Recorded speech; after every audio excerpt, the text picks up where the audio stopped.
নিজের রক্ত দিয়ে আর্জি করে চিকিৎসকের বিচার চাইলেন বিজেপির যুব মোর্চার সভাপতি ইন্দ্রনীল খাঁ। ধর্মতলায় অবস্থান মঞ্চে নিজের রক্ত দিয়ে সাদা কাগজে ইন্দ্রনীল লিখেছেন, আমার বোনের বিচার দাও, উই ওয়ান্ট জাস্টিস।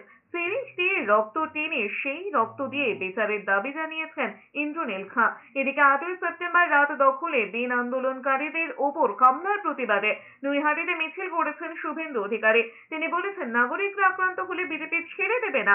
শুভেন্দু অধিকারীর অভিযোগ, তৃণমূলের চেয়ারম্যান কাউন্সিলরদের নেতৃত্বে দুষ্কৃতীরা এভাবে হামলা করে নাগরিকদের মনোবল ভাঙতে চাইছে। মাথা ভাঙাতেও একইভাবে হামলা চালানো হয়েছিল। যেখানে যেখানে হামলা হবে বিজেপি সেখানে প্রতিবাদ করবে। তাদের দৃঢ়তা, তাদের অর্জুনের লক্ষ্যভেদের মতো একাগ্র চিত্তে লক্ষ্য অবিচল থাকা, তারা প্রমাণ করে গেছে, ওরা পাস করে গেছে।